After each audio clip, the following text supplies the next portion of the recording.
Émile Louis, le tueur de Lyon. Émile Louis, le tueur de Lyon. 7 jeunes femmes handicapées, 30 ans d'impunité. Entre 1975 et 1979, 7 jeunes femmes disparaissent dans le département de Lyon en Bourgogne. Elles ont entre 18 et 27 ans. Elles sont toutes handicapées mentales. Elles étaient toutes prises en charge par le même établissement spécialisé. Pendant plus de 20 ans, personne ne cherche vraiment. Pas de grande enquête, pas d'alerte nationale, pas de mobilisation médiatique. Ces femmes disparaissent dans le silence, et le silence dure. Il faudra l'acharnement d'un homme, un gendarme, pour que la vérité éclate enfin. Il faudra attendre l'an 2000 pour que le nom d'Émile Louis soit prononcé. Et il faudra un procès douloureux pour que la France réalise l'ampleur du scandale. Non seulement les meurtres, mais ce qui les a rendus possibles. Cette affaire n'est pas seulement l'histoire d'un tueur en série. C'est l'histoire d'un système qui a abandonné les plus vulnérables. Avant de parler du tueur, parlons des victimes. Parce que dans cette affaire, plus que dans toute autre, elle risque d'être oubliée derrière le scandale judiciaire et institutionnel. Elles s'appelaient Françoise Lemoine, Christine Marlot, Jacqueline Weiss, Chantal Gras, Madeleine Dejuste, Bernadette Lemoine et Martine Renaud.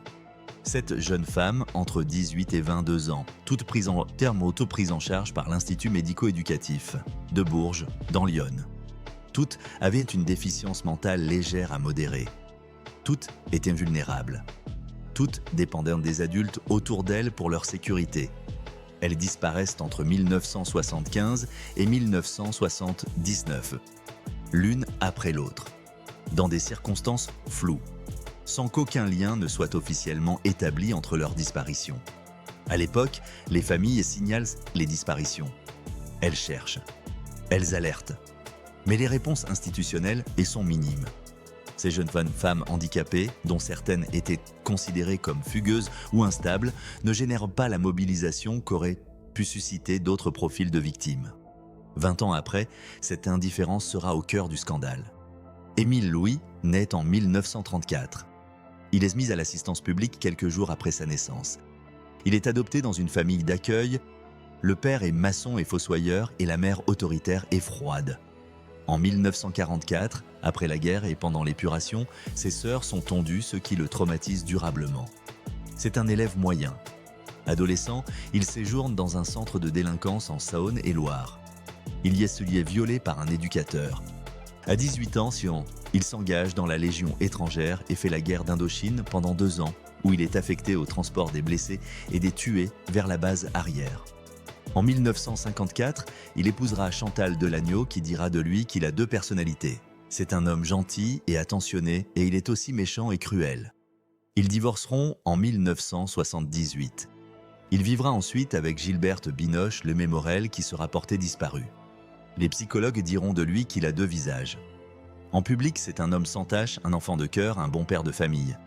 Il valorise les vertus et les défend contre vent et marée. En privé, il est marqué par les rapports sexuels cachés. C'est un pervers pour qui le fantasme est le seul lien social. Ce qui lui manque, la loi du père. Elle est remplacée par l'autorité castratrice de la mère omniprésente. Une de ses filles dira de lui que ce n'est pas un être humain et qu'il agissait en prédateur sur ses enfants et sa femme. Avec les filles de la Dédasse, c'est le jeu du miroir. Il cherche, à travers elles, à abolir ce qu'il est et en y a en lui. En 1975, il a 41 ans. Il travaille comme chauffeur de minibus pour l'IME de Bourges, l'établissement qui accueille les 7 victimes. Son rôle, transporter les jeunes femmes entre l'établissement et leur lieu de vie, leurs activités, leur famille. C'est ce rôle qui lui donne accès à ses victimes. Il les connaît. Elles lui font confiance, c'est le chauffeur, l'adulte de référence, l'homme qui les emmène quelque part. Et c'est précisément cette confiance qu'il va exploiter. Émile Louis est décrit par ses contemporains comme un homme banal. Pas de comportement spectaculaire, pas de signaux d'alarme évidents. Un homme du quotidien, discret, qui fait son travail. Ce profil, le prédateur invisible intégré dans une institution de confiance, est l'un des plus difficiles à détecter et l'un des plus dévastateurs dans ses conséquences. Après les disparitions, Louis continue à travailler. Il change d'employeur, déménage, refait sa vie. Pendant 20 ans, personne ne fait le lien entre le chauffeur de l'IME et les 7 jeunes femmes disparues. L'affaire serait peut-être restée enterrée sans un homme. Jean-François Abgral, le même gendarme qui avait traqué Francis Holm pendant des années, n'est pas à l'origine de cette enquête. C'est un autre homme déterminé qui fait éclater la vérité ici. Dès 1979, le gendarme Christian Jambert, qui a enquêté l'affaire, soupçonne Émile Louis. En 1984, il adresse un rapport au substitut du procureur de la République d'Auxerre qui met en cause Émile Louis avec des réseaux proxénétés sadomasochistes de Lyon qui exploitent encore les filles de la DDS. Il est transmis au juge d'instruction, mais cela n'ira pas plus loin. Mais Jambert continue. La contribution à l'arrestation d'Émile Louis a été unanimement reconnue, mais 2 jours avant son audition, il sera retrouvé mort. Suicide. Mais est-ce que la vérité? Après 4 exhumations, le mystère reste entier. En l'an 2000, Émile Louis est mis en examen pour les 7 meurtres. Il la nie dans un premier temps. Puis, confronté aux preuves accumulées, il finit par avouer partiellement, reconnaissant certains meurtres, contestant d'autres détails. Les corps de certaines victimes sont retrouvés grâce à ces indications. D'autres ne seront jamais localisés. Le procès d'Émile Louis s'ouvre en 2004 devant la cour d'assises de Lyon. Il est condamné à la réclusion criminelle à perpétuité pour les 7 meurtres. La peine maximale. Mais le procès révèle quelque chose de bien plus vaste que les crimes d'un seul homme. Comment 7 jeunes femmes ont-elles pu disparaître en 4 ans sans que personne ne réagisse vraiment? Comment le même chauffeur a-t-il pu avoir accès à autant de victimes sans que l'institution ne s'interroge?